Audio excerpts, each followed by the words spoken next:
और हमको तो हंसी आती है जनता दल यूनाइटेड पर।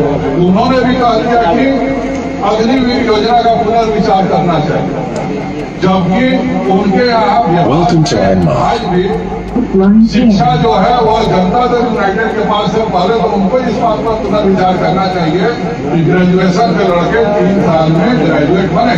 कहीं पे निगाहें, कहीं पे निशाना, इतना तो सामान्य जानकारी होगी कि विश्वविद्यालय शिक्षा के नियंत्रणकर्ता कुलाधिपति होते हैं और कुलाधिपति के स्तर पर राज्य सरकार के माननीय शिक्षा मंत्री और शिक्षा विभाग के आला पदाधिकारीगण। दूसरी पार्टी की गुलामी में नहीं ना है, गठबंधन में ना है, सबके अपने अपने विचार हैं। कभी कोई पत्नी से खटपट हो जाता है कि इसका मतलब परिवार टूट जाता है। क्या आने वाले दिनों में राष्ट्रपति चुनाव खत्म होने के बाद चीज़ें फिर से बदलेंगी?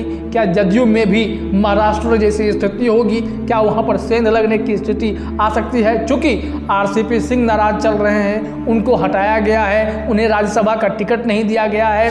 आरएसएस की संस्था ऑर्गेनाइजर है। ऑर्गेनाइजर की एक आर्टिकल को अगर आप पढ़े होंगे, हाल ही के दिनों में आया था, तो किस कदर नीतीश कुमार पर वह हमलावर थे कि जदयू या खामोश रहे या फिर प्रदर्शन करे या फिर नीतीश कुमार का स्टैंड कुछ और हो, इस मामले में बीजेपी से इतर हो, राजद अपना स्टैंड पकड़े। लेकिन नीतीश कुमार एक और जहां प्रधानमंत्री को धन्यवाद जो है दे रहे हैं, दूसरी तरफ जदयू और भाजपा के बीच जंग है। अग्निपथ योजना को लेकर के बहस जारी है। नमस्ते, मैं हूं रंजीत झा और आप देख रहे हैं ट्रस्ट न्यूज। बिहार विधानमंडल का मानसून सत्र 24 जून से शुरू होने जा रहा है, यानी कल से ही शुरू हो जाएगा और छोटा सा सत्र है, 30 जून तक चलना है।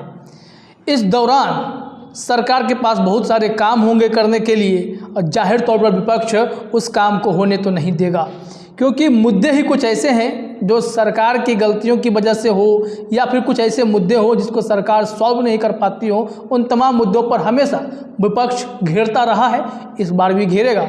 अमूमन होता है कि कोशिश यही होती है कि उन तमाम मुद्दों को उठाया जाए जो जन सरोकार से जुड़े होते हैं, या फिर सदन के दौरान जो सत्र चल रहा होता है सदन में, उस वक्त कुछ ऐसे मुद्दे आए जो जन सरोकार से जुड़े हों, उन्हें जल्द से जल्द लागू किए जाए, उस पर चर्चा हो, परिचर्चा हो, ऐसी स्थिति लाने की बात होती है। लेकिन अमूमन यह देखा जाता है कि विपक्ष सत्र को हंगामेदार बनाते हैं, मुद्दे को उठाते हैं, प्रदर्शन करते हैं सदन के भीतर, सदन के बाहर, सत्र चलने के दौरान।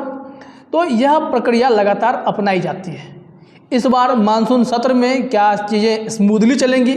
क्या नीतीश कुमार जो भी चीज़ लाना चाहते हैं, कोई विधेयक लाना हो, अनुपूरक बजट पेश करना हो, ये तमाम सारी चीज़ें जो होती हैं, क्या ये सब आसानी से हो जाएगा? तो जवाब है नहीं। होता तो नहीं है, इस बार भी नहीं होगा। नेता प्रतिपक्ष तेजस्वी यादव को मुद्दा मिला हुआ है। इसके अलावा भी कुछ मुद्दे हैं जिसको लेकर के यह सत्र या सदन हंगामेदार हो जाएगा। सबसे बड़ा मुद्दा तो यही है जिसके लिए आपने देखा कि राबड़ी देवी खुद, तेजस्वी यादव, तेज प्रताप यादव समेत राजद के कई नेता, लेफ्ट के नेता, ये सब राजभवन मार्च कर गए थे अग्निपथ योजना को लेकर के। यानी अग्निपथ का मुद्दा गर्माता रहेगा। भले छात्र युवा धीरे धीरे शांत होते जा रहे हैं या शांत करा दिए गए, कानून का डर उनके अंदर फैला, ये तमाम मुद्दे हो सकते हैं, लेकिन राजनीतिक दलों ने इसे अभी जिंदा रखा है।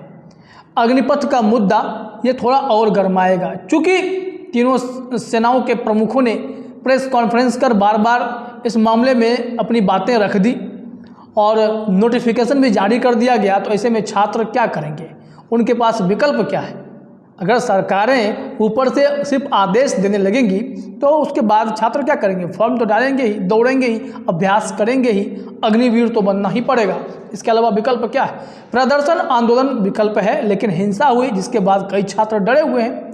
तो इस मुद्दे को उठाया जाएगा, अग्निपथ योजना को वापस लाने की करने की बात।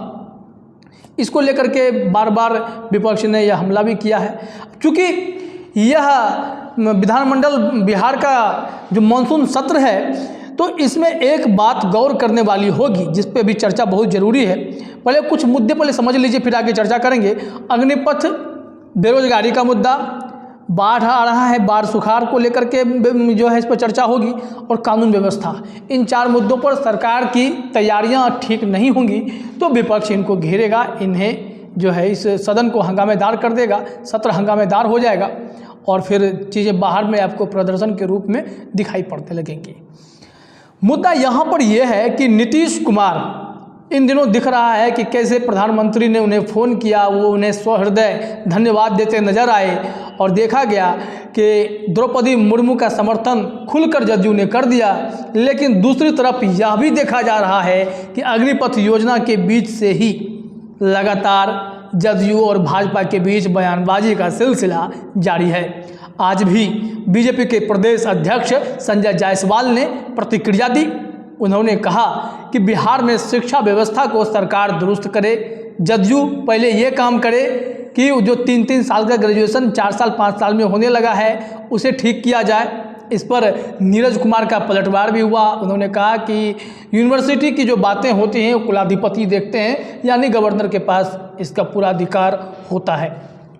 या तो चला, लेकिन इसी दौरान विजेंद्र यादव का एक स्टेटमेंट आया, वो बहुत ही थोड़ा सा हंसने लायक भी कह सकते हैं। उन्होंने कहा कि जदयू और भाजपा का रिश्ता पति पत्नी का रिश्ता है, पति पत्नी का रिश्ता है, यहाँ पर कोई एक दूसरे की गुलामी नहीं करते हैं, इसलिए दोनों को अपनी अपनी बात कहने का हक है, अपनी बातें रखते हैं। इसलिए तो इसे आप गठबंधन किए हैं तो गुलामी नहीं है, तो पति पत्नी जैसा रिश्ता है। अब इसको आप किस अंदाज में लेते हैं, किस अंदाज में देखते हैं, ये आप तय कीजिए। लेकिन नीतीश कुमार एक और जहां प्रधानमंत्री को धन्यवाद जो है दे रहे हैं, दूसरी तरफ जदयू और भाजपा के बीच जंग है। अग्निपथ योजना को लेकर के बहस जारी है।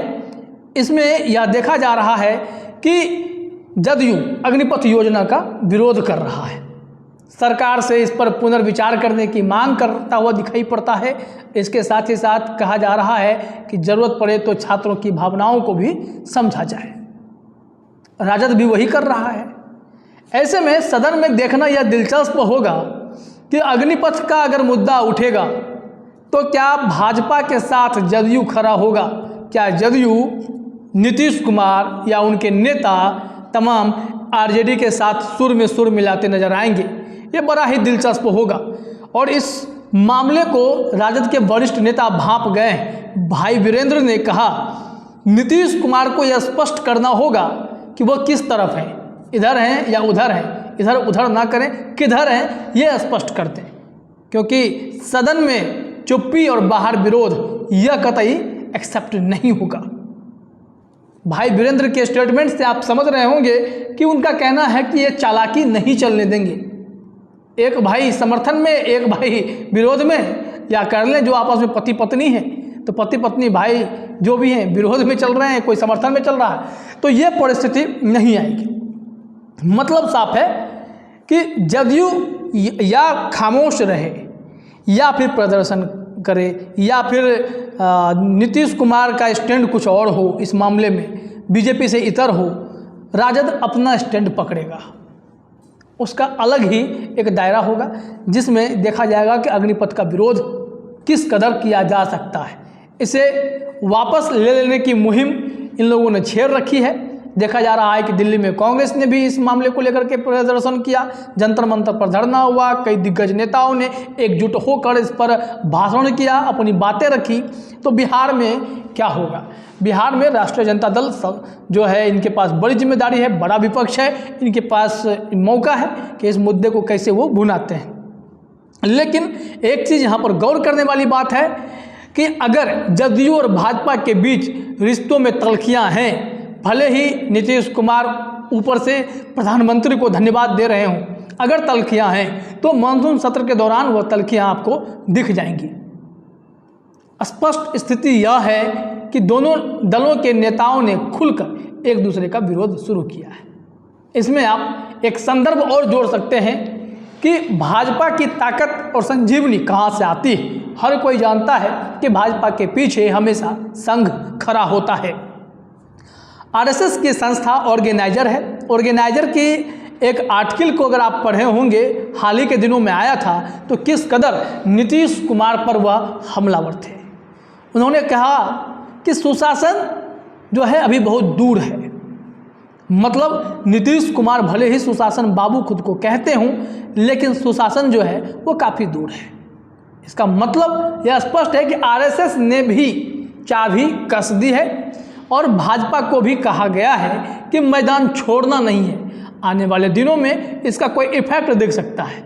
मानसून सत्र के दौरान विपक्ष के मुद्दे तो हैं उनके पास सरकार को घेरने के लिए, अग्निपथ का मुद्दा, बेरोजगारी का मुद्दा, बाढ़ सुखाड़ का मुद्दा, कानून व्यवस्था का मुद्दा, इन तमाम चारों पांचों मुद्दों पर विपक्ष तो सरकार को घेर लेगा, लेकिन सरकार के जो सहयोगी हैं, जो आपस में बयानवीर बने हुए हैं, इन बयानवीरों से अगर कोई संभावना बन जाती है, आरएसएस के आर्टिकल को देखने के बाद कोई संभावना दिखाई पड़ती है, तो मानसून सत्र में इसकी झलकियां दिखाई पड़ेंगी। सरकार के मंत्री साथ हो सकते हैं, लेकिन सरकार के जो सहयोगी दल हैं, उनके प्रदेश अध्यक्ष, उनके बयानों को आप सुन रहे हैं, या जदयू के मुख्य प्रवक्ता का आप बयान सुन रहे हैं, तमाम लोगों ने एक तरीके से यह दिखा दिया है कि जदयू और भाजपा के रिश्तों में तल्खियां तो हैं। तो मानसून सत्र के दौरान ये सारी चीज़ें आपको सामने दिखाई पड़ेंगी, चाहे वो संजय जायसवाल के बयान का असर हो, या नीरज कुमार के बयान का असर हो, या विजेंद्र यादव जो कह रहे हैं कि पति पत्नी का रिश्ता है। अगर पति पत्नी का रिश्ता है तो फिर लड़ाई झगड़े चलते रहते हैं, गठबंधन है तो शादी है, गुलामी नहीं है, ऐसा स्टेटमेंट है। लेकिन एक मुद्दा और इसमें जुड़ सकता है, जैसा कि प्रशांत किशोर ने सोशल मीडिया के माध्यम से उठाया कि वो जब मधुबनी जा रहे थे तो वहाँ पर उन्होंने देखा कि कैसे सड़कों में एनएच पर, हाईवे पर बड़े बड़े गड्ढे बन गए हैं। 20-20 फीट तक के गड्ढे उन्होंने गिना थे। कोई कहा, किसी ने एक रिपोर्ट भी छापी है कि 100 फीट के भी गड्ढे हैं। तो मतलब ये है कि जो नीतीश सरकार या केंद्र सरकार सड़कों को लेकर के अपनी पीठ थपथपाती है, हाईवेज को लेकर के, स्टेट हाईवे को लेकर के, नेशनल हाईवे को लेकर के जो पीठ थपथपाती है, उन तमाम मुद्दों पर भी विपक्ष घेर सकता है, क्योंकि सड़कों पर गड़बड़ियां हैं, हादसे हो सकते हैं। तमाम ऐसे मुद्दे हैं जिसको लेकर के विपक्ष ने पूरी तैयारी कर रखी होगी। कल तो खैर छोटा सा ही होगा कि बस एक अनुपूरक बजट पेश कर दिया जाएगा, उसके बाद सदन को जो है स्थगित कर दिया जाएगा कार्यवाही को, फिर अगले दिन से ये सुचारू रूप से चलेगा। लेकिन समय छोटा सा है, 24 से 30 जून के बीच में ही सब कुछ होना है। तो ये देखना होगा कि इसका असर क्या होता है। क्या सदन चलने देगा विपक्ष, या फिर हंगामेदार होगा। मुद्दा अग्निपथ ही नहीं, कई और भी मुद्दे हैं, और साथ ही साथ सरकार के सहयोगियों का यानी जदयू और भाजपा के रिश्तों पर भी नज़र बनाए रखनी होगी। जो तल्खियां लगातार चल रही हैं, बयानबाजी का जो दौर शुरू है, उसका अंजाम क्या होगा। क्या आने वाले दिनों में राष्ट्रपति चुनाव खत्म होने के बाद चीज़ें फिर से बदलेंगी? क्या जदयू में भी महाराष्ट्र जैसी स्थिति होगी? क्या वहाँ पर सेंध लगने की स्थिति आ सकती है? चूँकि आरसीपी सिंह नाराज चल रहे हैं, उनको हटाया गया है, उन्हें राज्यसभा का टिकट नहीं दिया गया है, तो ऐसे परिस्थिति में भी पूरा समीकरण आपको देखने को मिल सकता है कि जदयू की तल्खियां या भाजपा की तल्खियां किसी और दिशा में बिहार की सियासत को ले जा सकती है, बिहार के सियासत में भूचाल भी आ सकता है। बहरहाल मानसून सत्र में 3-4 मुद्दे होंगे जो हमने बता दिया। अग्निपथ, बेरोजगारी, बाढ़ सुखाड़, कानून व्यवस्था, इस मुद्दे पर विपक्ष सरकार को घेरेगा। फिलहाल इस चर्चा में इतना ही। आप सभी का जुड़ने के लिए बहुत बहुत धन्यवाद।